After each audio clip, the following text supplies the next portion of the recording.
യാക്കോബ് എഴുതിയ ലേഖനം അധ്യായം 2. പക്ഷപാതത്തിനെതിരെ. എൻ്റെ സഹോദരരെ, മഹത്വപൂർണനും നമ്മുടെ കർത്താവുമായ യേശുക്രിസ്തുവിൽ വിശ്വസിക്കുന്ന നിങ്ങൾ പക്ഷപാതം കാണിക്കരുത്.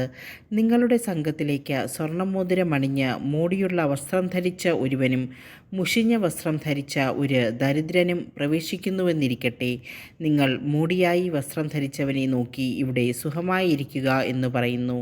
പാവപ്പെട്ടവനോട് അവിടെ നിൽക്കുക എന്നോ എൻ്റെ പാദപീഠത്തിനടുത്ത് ഇരിക്കുക എന്നോ പറയുന്നു. അപ്പോൾ നിങ്ങൾ നിങ്ങളിൽ തന്നെ വിവേചനം കാണിക്കുകയും ദുഷ്ടവിചാരങ്ങൾ പുലർത്തുന്ന വിധികർത്താക്കളാവുകയും അല്ലേ ചെയ്യുന്നത്? എൻ്റെ പ്രിയ സഹോദരരെ, ശ്രവിക്കുവിൻ. തന്നെ സ്നേഹിക്കുന്നവർക്ക് വാഗ്ദാനം ചെയ്ത രാജ്യത്തിലെ അവകാശികളും വിശ്വാസത്തിൽ സമ്പന്നരുമായി ദൈവം തിരഞ്ഞെടുത്തത് ലോകത്തിലെ പാവപ്പെട്ടവരെയല്ലേ? എന്നാൽ നിങ്ങൾ പാവപ്പെട്ടവനെ അവമാനിച്ചിരിക്കുന്നു. നിങ്ങളെ പീഡിപ്പിക്കുന്നത് സമ്പന്നരല്ലേ? നിങ്ങളെ ന്യായാസനങ്ങളുടെ മുമ്പിലേക്ക് വലിച്ചിഴച്ചു കൊണ്ടുപോകുന്നത് അവരല്ലേ? നിങ്ങൾക്ക് നൽകിയിരിക്കുന്ന ധന്യമായ ആ നാമത്തെ ദുഷിക്കുന്നത് അവരല്ലേ?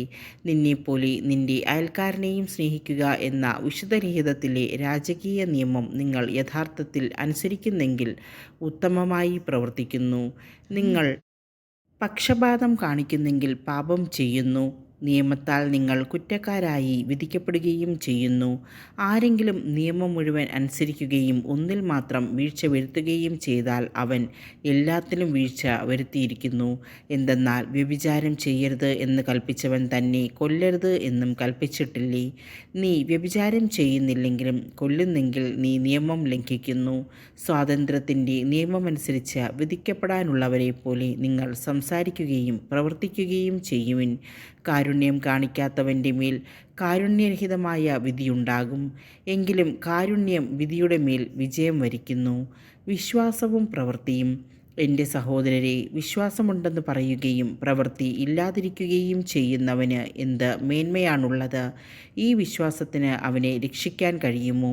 ഒരു സഹോദരനോ സഹോദരിയോ ആവശ്യത്തിന് വസ്ത്രമോ ഭക്ഷണമോ ഇല്ലാതെ കഴിയുമ്പോൾ നിങ്ങളിൽ ആരെങ്കിലും ശരീരത്തിനാവശ്യമായത് അവർക്ക് കൊടുക്കാതെ സമാധാനത്തിൽ പോവുക, തീ കായുക, വിശപ്പടക്കുക എന്നൊക്കെ അവരോട് പറയുന്നെങ്കിൽ അതുകൊണ്ട് എന്ത് പ്രയോജനം?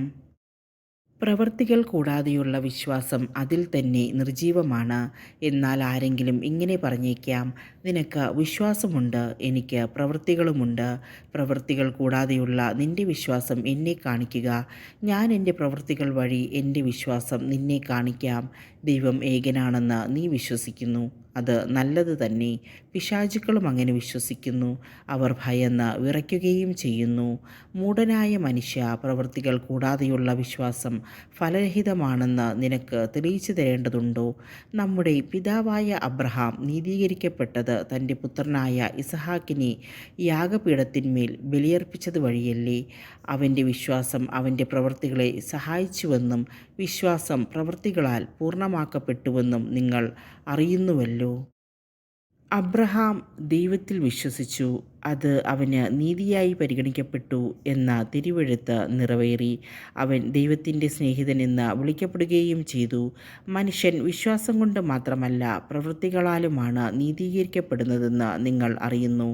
റാഹാബ് എന്ന വേശ്യ ദൗത്യവാഹകരെ സ്വീകരിക്കുകയും അവരെ മറ്റൊരു വഴിക്ക് പുറത്തേക്കയക്കുകയും ചെയ്ത പ്രവൃത്തികൾ മൂലമല്ലേ നീതീകരിക്കപ്പെട്ടത്? ആത്മാവില്ലാത്ത ശരീരം മൃതമായിരിക്കുന്നത് പോലെ പ്രവൃത്തി കൂടാതെയുള്ള വിശ്വാസവും മൃതമാണ്.